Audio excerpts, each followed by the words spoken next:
Bueno, pues como decíamos, él es cofundador de Edan Ventures, que es un fondo de inversión español que está especializado exclusivamente en ciberseguridad.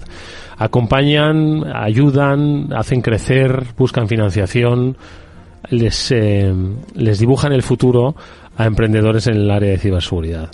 ¿De dónde ha salido pues esta iniciativa y este expertise? Bueno, pues de más de 20 años de experiencia en el sector de la ciberseguridad. 5 como consultor, 10 como CISO, otros 5 como emprendedor. Supongo que él quiso en su día que hubiese una Edan Ventures ayudándole por ahí. Fundó Oilo, que era una empresa de servicios con especialización en seguridad, en ciberseguridad industrial. Y en 2020 pues se unió a una compañía, Rockwell Automation, que es, entiendo que uno de los objetivos que puede plantearse uno cuando monta una empresa, hacerla crecer, uniéndose, fusionándose, siendo comprado, no lo sé. Es ingeniero de telecomunicaciones y tiene, bueno, pues mucha especialización en entidades de primer nivel como el IS, como Harvard o como el Massachusetts Institute of Technology, si no me equivoco. Y hoy es nuestro invitado, Eduardo. Bienvenido. Muy bien, muchísimas gracias, Pablo, muchísimas gracias, Eduardo, por invitarme y un placer estar acá. Es duro ser emprendedor en ciberseguridad. Iba a decir, es duro ser emprendedor, ¿eh? Ya lo hemos contado muchas veces. ¿Y en ciberseguridad es más duro o es igual de duro? Yo creo que es igual de duro. Emprender al final es un camino que no es fácil, no es complicado. Tenés que tener muchos tipos de motivaciones, no solamente la económica, ¿no? Tiene que haber un deseo interno, interior, ¿no?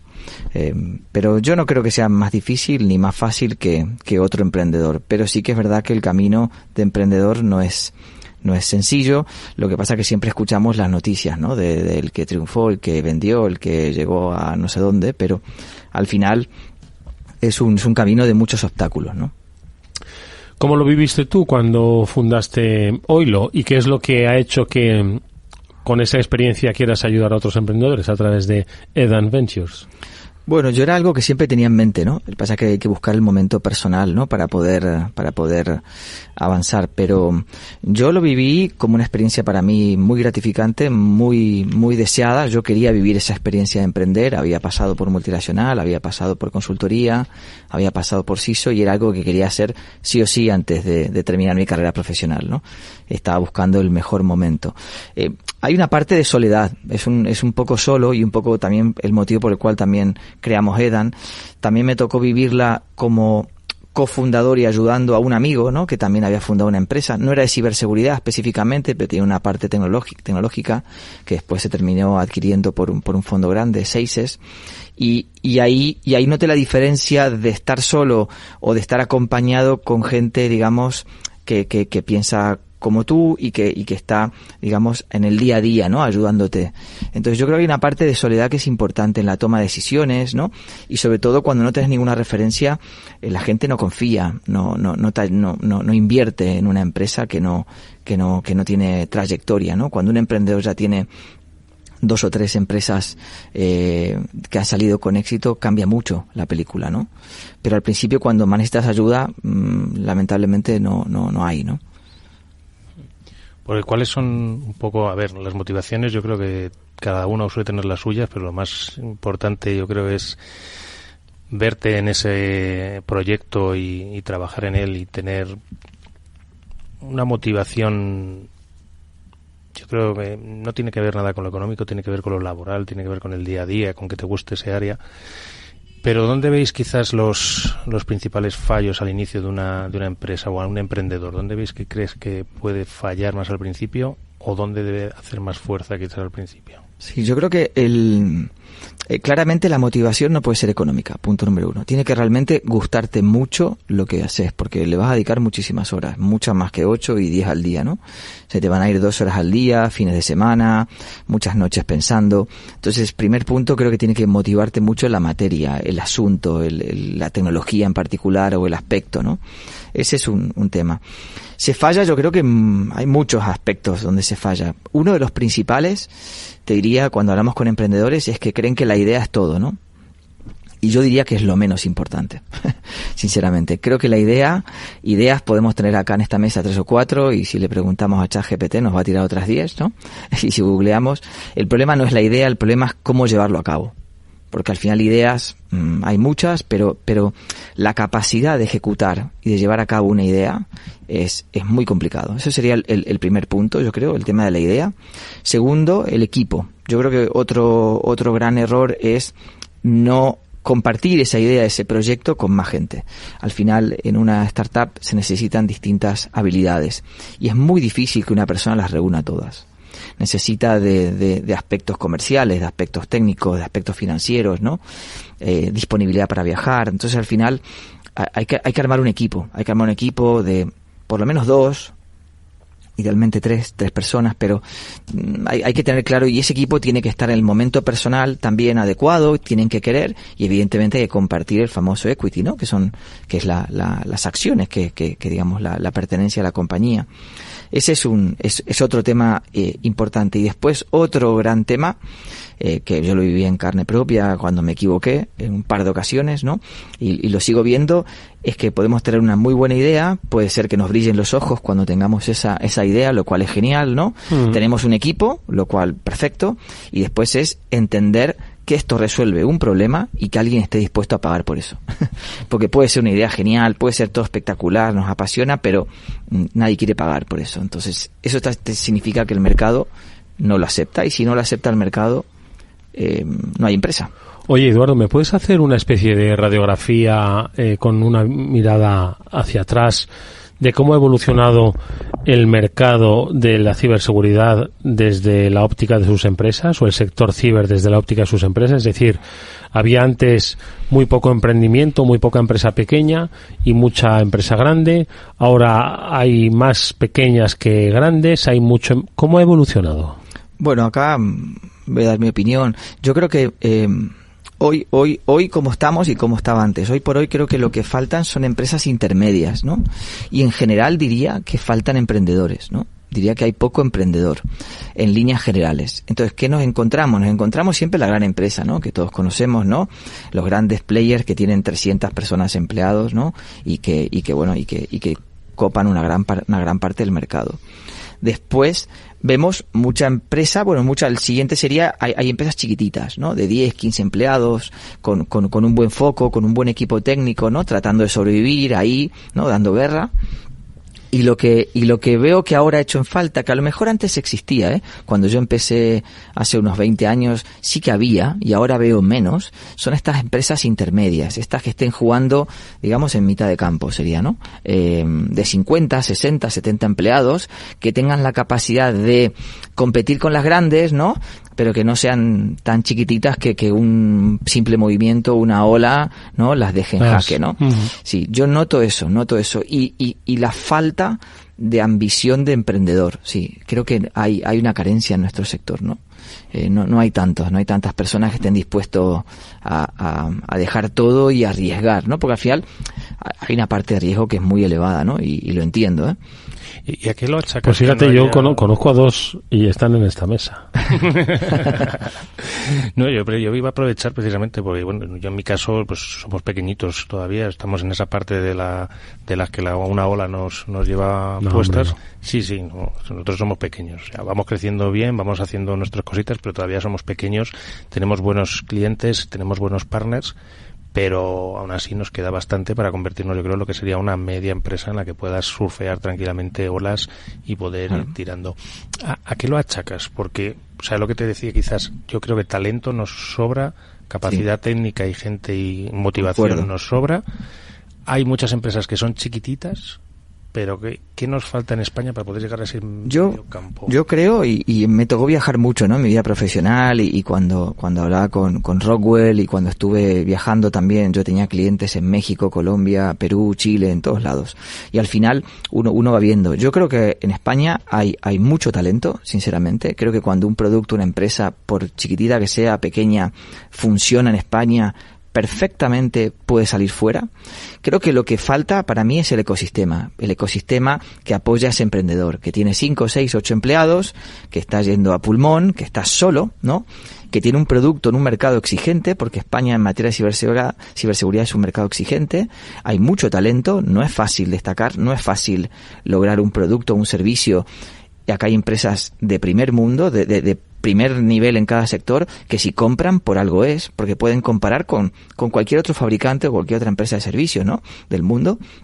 O sea, que si te compra tu servicio o tu producto algún banco o cualquier otra empresa importante de España, significa perfectamente que podés ir a vender a cualquier otro país, ¿no? Pero ¿qué falta? Falta esa ayuda para mí, falta ese ecosistema que a lo mejor existe evidentemente en Silicon Valley, ¿no?, y en otros lugares, pero que creo que falta. Entonces ese paso cuesta mucho. De ese nivel pequeñito a medio, ese ecosistema no está tan trabajado. ¿Y eso es lo que vosotros queréis trabajar desde Eden Ventures? Ayudar a crecer, ayudar a consolidar estos proyectos de emprendimiento, pero también a que crezcan, ¿no? Exacto. ¿Y sí. cómo lo hacéis? Porque, como decíamos antes, no es un venture capital, es una compañía que acompaña y que también acompaña a encontrar ese venture capital, ¿no? Claro, al final nosotros no somos un venture capital como tal, ¿no? No tenemos la disponibilidad económica ni la liquidez de un venture grande. En España hay muchos, ¿no?, que tienen esa capacidad, pero al final creo que el factor diferenciador desde nuestro lado tiene que ver con esa ayuda, ¿no? Esa capacidad de ayudarte. Evidentemente, cualquier empresa pequeñita necesita liquidez y ahí evidentemente podemos colaborar, pero hay muchos otros aspectos que comentamos, ¿no? El go-to-market, la internacionalización, la estrategia comercial, ¿no? Cómo entender el mercado, cómo hacer pruebas, qué países tenemos que empezar para internacionalizar, la selección de capital, un montón de procesos internos, cómo hacer las rondas. Yo creo que ahí donde nosotros, como ex emprendedores que pasamos por todo ese proceso en más de una ocasión, ¿no?, y con esa experiencia, pero siempre con la mirada técnica de ciber, ¿no?, porque en el fondo somos ingenieros y nos gusta la ciberseguridad. Yo creo que ahí es donde podemos ayudar y poner un granito de arena en este ecosistema, ¿no? Yo creo que está por uno de los puntos también básicos o claves quizás para que haya ese crecimiento de las empresas, y es la parte que hablábamos del apoyo económico, financiero, esas rondas de financiación que tiene que hacer una empresa. ¿Qué debe hacer una empresa que ya ha arrancado, que ya tiene un producto, ya le están comprando y quiere emprender en esas rondas de pasar a una liga superior y que le apoye un Venture Capital? ¿Qué le va a pedir el Venture Capital para decir, oye, venga, te invierto? Te van a pedir muchísima documentación, te van a pedir un montón de KPIs, ¿no?, que a veces suena hasta un poco exagerado pedirle tanta documentación a una empresa tan pequeñita, ¿no? Entonces al final esos procesos son complicados de hacer si nunca se hicieron antes. Entonces creo que buscarte un equipo que te acompañe en ese proceso es fundamental. Yo creo que ese es el primer punto. Al final el CEO, el emprendedor de una empresa, tiene que dedicarse a su negocio. Entonces uno de los primeros errores que veo es que el CEO deja su negocio y se dedica a hacer rondas, se dedica a recorrer un camino el cual podría tirar de colaboradores que lo han hecho 80 veces, ¿no? Y vas a equivocarte en todo ese proceso, pero no es tanto la equivocación, que ya tiene un coste, pero sino el tiempo que le estás sacando a tu empresa, que eso sí que no lo podés externalizar con un colaborador, ¿no? Porque vos conoces tu cliente, vos conoces tus productos. Entonces este es el primer error que se comete: descuidar el negocio por emprender un camino el cual sería mucho más ágil si contara con un equipo que le apoye, colaboradores. Hay muchas formas de ayudar, ¿no? Pero creo que este es el primer error. Me lanzo solo, soy CEO founder y empiezo a hablar con todos los fondos, a golpear, ¿no? Y ahí hay un aprendizaje y una curva que tiene su impacto en tiempo y en crecimiento de la empresa.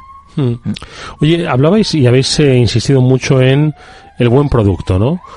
¿Qué es tener un buen producto en ciberseguridad? Porque mirad, os pregunto, cuando uno crea, lo voy a decir, es cierto que evolucionó mucho, pero cuando uno crea Airbnb dice, pues voy a crear porque veo que hay una oportunidad, ¿vale?, de desarrollo en el sector de los alojamientos turísticos, más allá de los hoteles y tal, y son las casas de las personas, y dice, el tío ha visto un hueco y lo ha seguido y lo ha conseguido desarrollar. Insisto que hoy será lo que sea, pero ahí vio un tío la oportunidad, su producto estaba aquí y lo hizo. En el caso de la ciberseguridad dice, voy a crear un producto que sea para proteger a la gente. Dice, no, pero ya eso ya existe, ¿no? Entonces, ¿qué es tener un buen producto en ciberseguridad y cómo hacer crecer un buen producto cuya finalidad es, pues eso, que estemos todos seguros, algo que ya se sabe? No lo sé. Sí.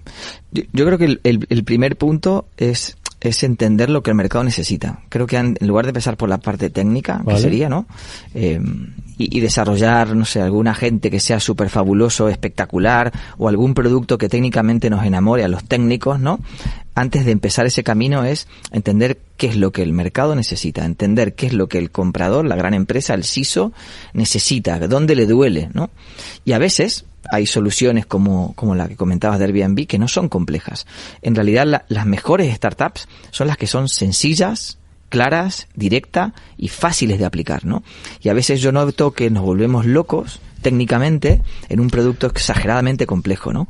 Y eso lo que hace es que ese emprendedor le dedique muchísimo tiempo y esfuerzo a algo que después probablemente, si no lo pone de forma simple, sencilla y fácil, el mercado no va a entender. Y si no lo entiende o no lo necesita, no lo compra. Y si no lo compra, no hay crecimiento, no hay tracción comercial, y es cuando todo se debilita, ¿no? Yo creo que Eduardo ha dado justo en el clavo, Eduardo Dimonte, porque lo más importante para el producto, como decía, no es que técnicamente sea el último grito, sino que resuelva un problema por el cual la gente esté dispuesta a pagar. Exacto. Nosotros en Papasec, por ejemplo, cuando empezamos a trabajar en el servicio que tenemos Web Protection MDR, lo que nos dimos cuenta en nuestras propias carnes es que las páginas web están completamente, entre comillas, no voy a decir completamente, pero no son normalmente el mayor foco ni de la gente que las desarrolla y las deja puestas porque cumple una función igual de una landing page o un blog, etcétera, y tampoco sé si están muy monitorizadas desde el punto de vista del ruido que generan. Yo, por ejemplo, todo nació porque tengo un blog que no tiene una cantidad de visitas exageradas, tampoco posteo muy a menudo, posteo de vez en cuando, y me generaba 8.000 alertas al día, algo inmanejable desde todo punto de vista de un SOC. Entonces nosotros lo que hicimos fue automatizar la respuesta que tenemos que dar para que esas páginas estén protegidas y que no haya tanto robot dándote guerra y quitándote recursos, ¿vale? Entonces yo creo que al final eso, bueno, pues nosotros por suerte tenemos varios clientes que nos han comprado el servicio y estamos viendo canales por los que poder llegar a más empresas, pero al final el punto clave yo creo que es ese, que resuelvas un problema que alguien esté dispuesto a pagar por él. Sí, la clave es es probar el producto. O sea, en realidad uno podría montar un producto, un servicio, entre comillas, de cartón piedra, pero creo que hay que dedicarle mucho tiempo a probarlo con el comprador que realmente solucione un problema. Y cuando soluciona el problema y llega a esa mínima cantidad de funciones básicas que se llama técnicamente le llamamos el MVP, ¿no?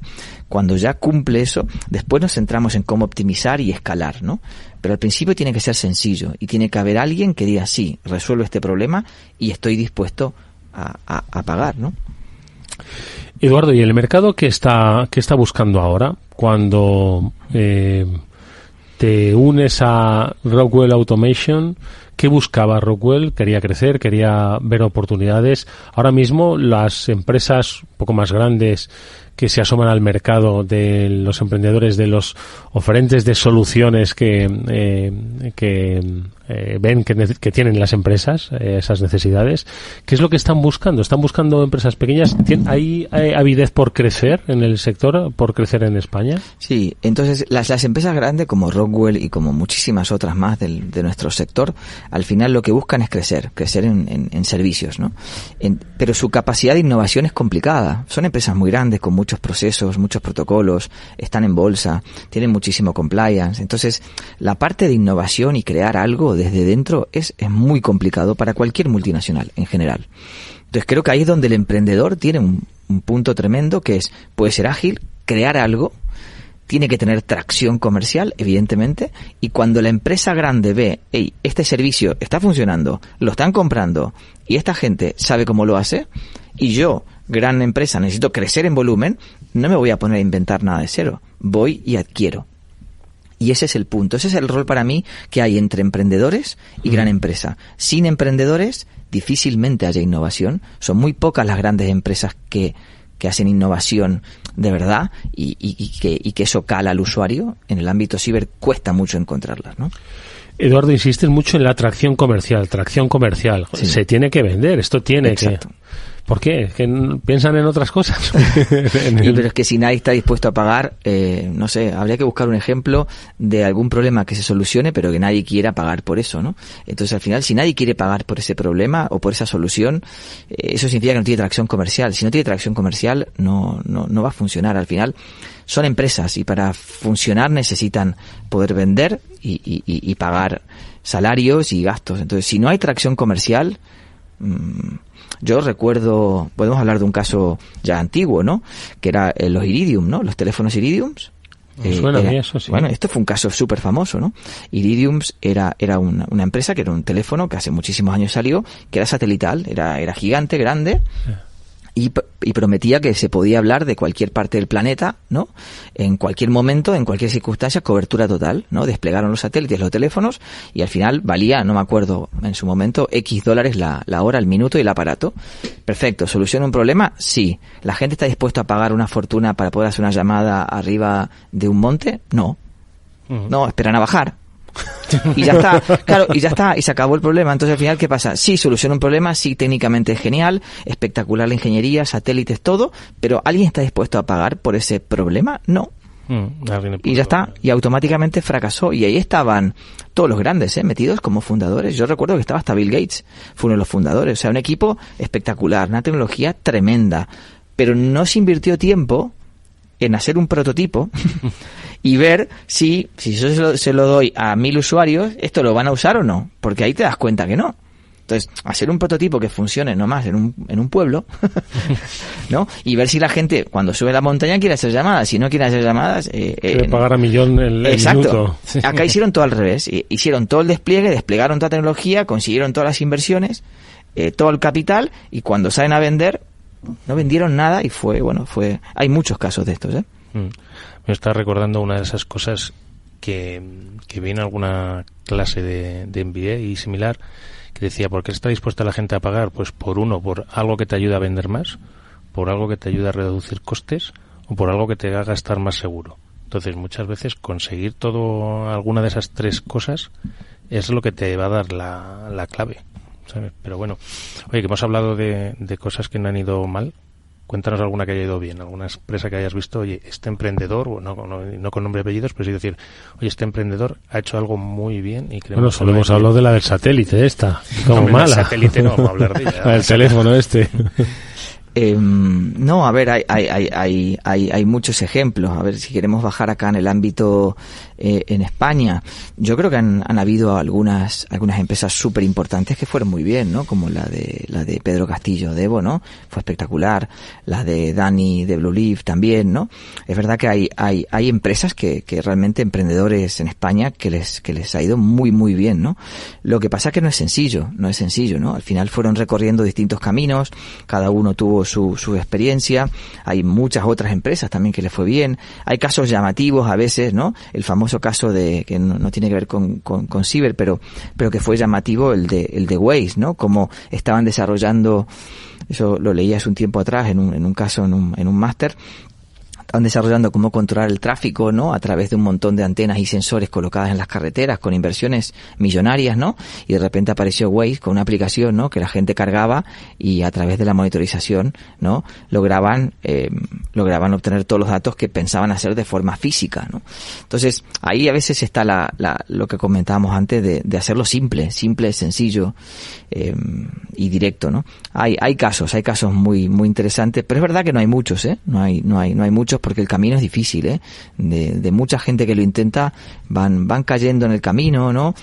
No van avanzando.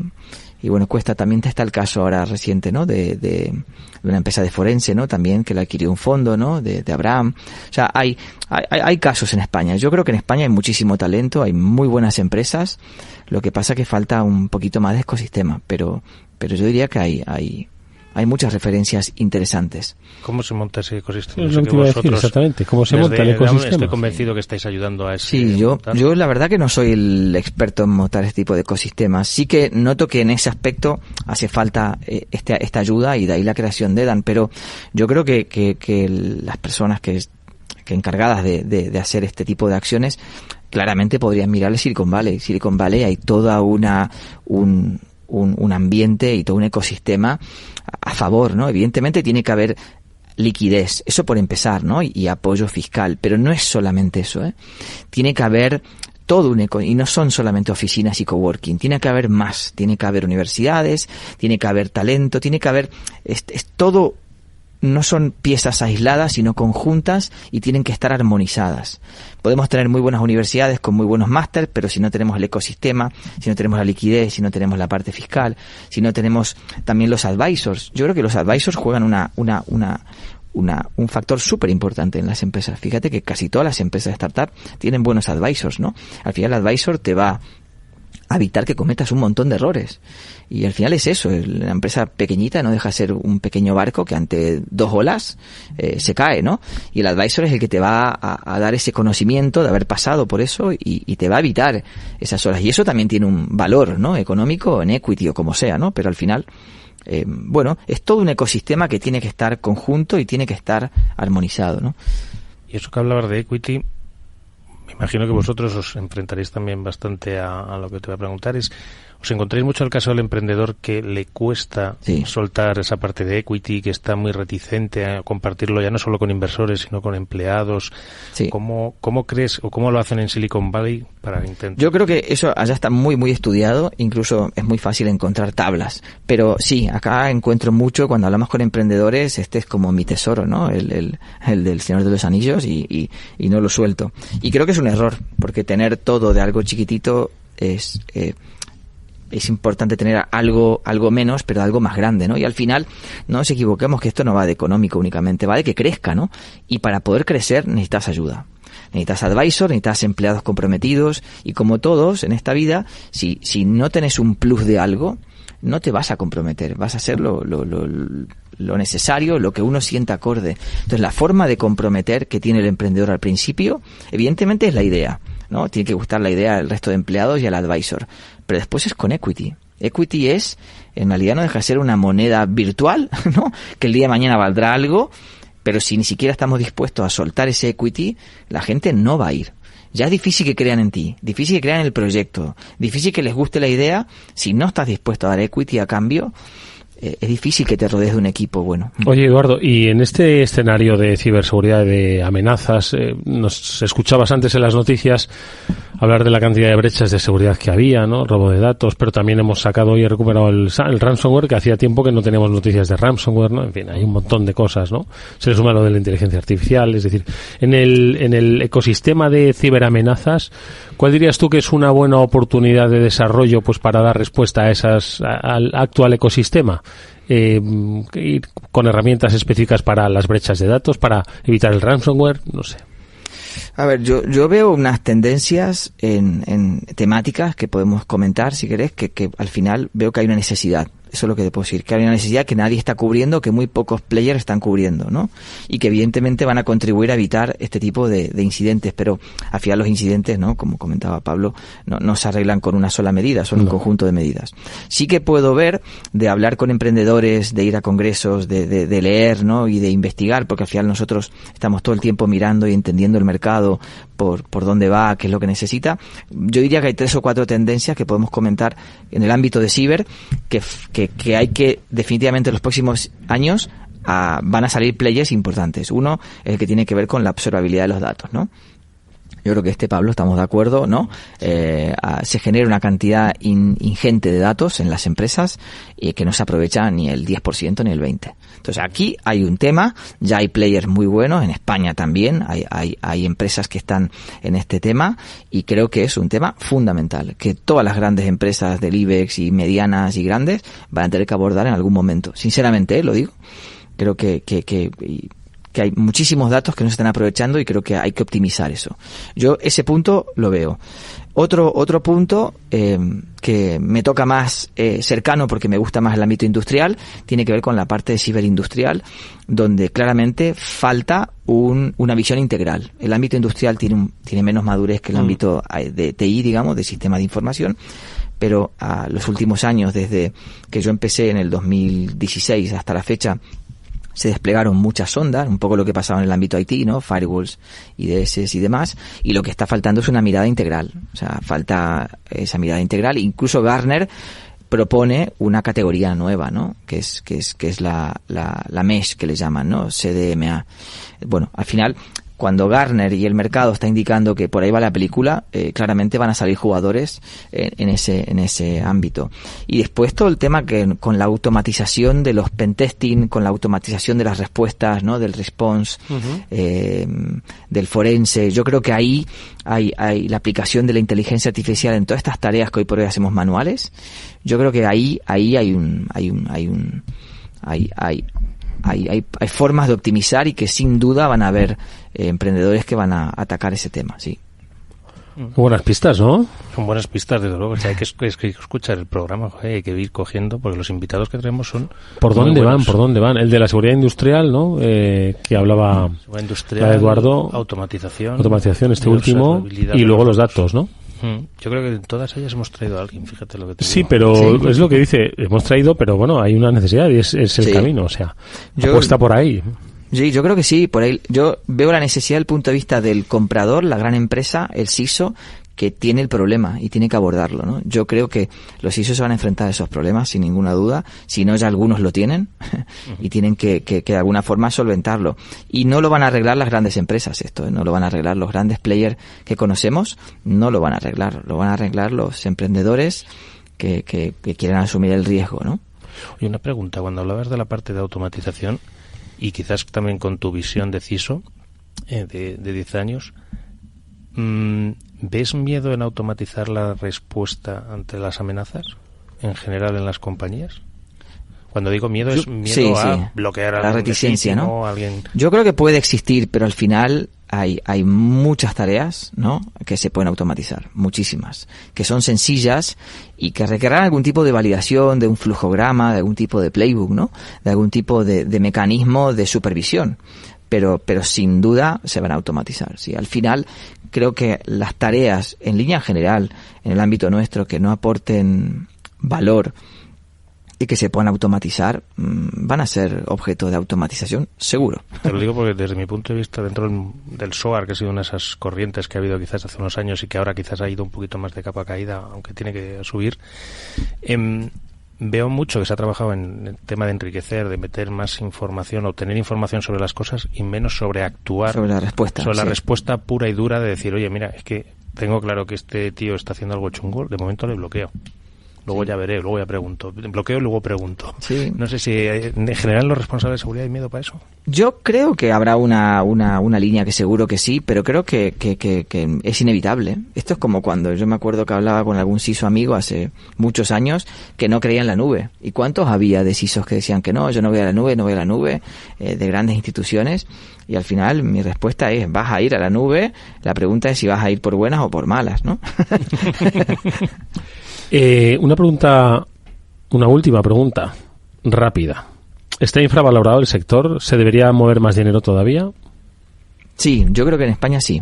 Creo que hay otros países como Estados Unidos que se valora muchísimo más y en España se valora muchísimo menos el talento y las ideas y las empresas. La respuesta es que sí. ¿Cuesta vender en Estados Unidos? Cuesta muchísimo, no es fácil, no es fácil. ¿Tienes que ir de la mano de alguien de allí, sí o sí? Hay que ir con un equipo, como todo, y cuesta también vender en Latinoamérica, no es sencillo. Cuesta vender en Asia, todo cuesta vender en España también, ¿no? Todo cuesta, yo creo que hay muy pocas cosas en la vida que no cuesten esfuerzo, ¿no? Pero al final es como todo, es diseñar un buen equipo y insistir, y la siguiente regla es insistir. Ahora despedimos a nuestro invitado, Eduardo Dimonte.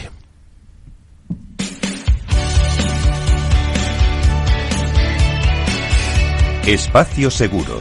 Todo lo que debes saber para que tu día a día en Internet sea más seguro. De la mano de Panda Security.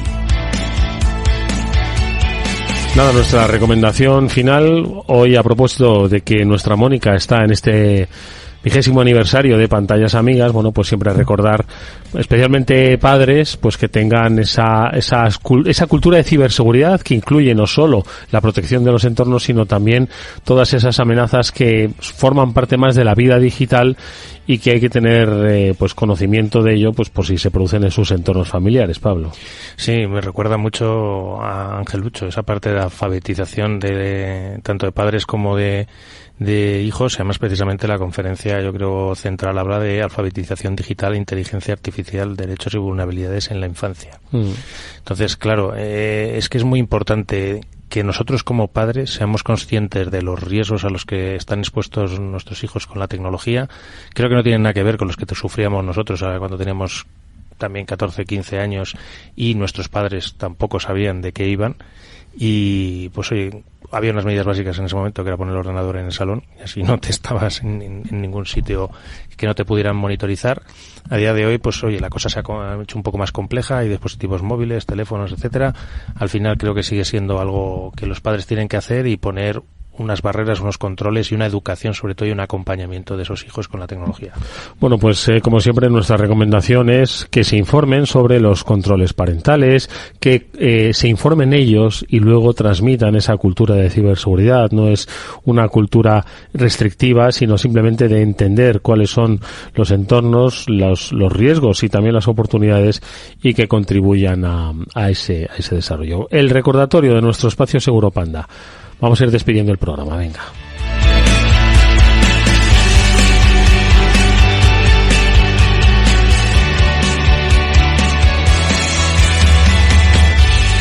Bueno, pues lo dicho, despedimos a Eduardo Dimonte. Él es fundador de Dan Ventures. Estamos hablando antes de cómo educar a los hijos.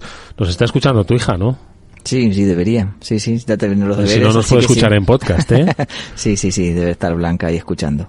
¿Será una experta en ciberseguridad? ¿Le gusta esto de la ingeniería? ¿Ve a su padre como un modelo a seguir o qué?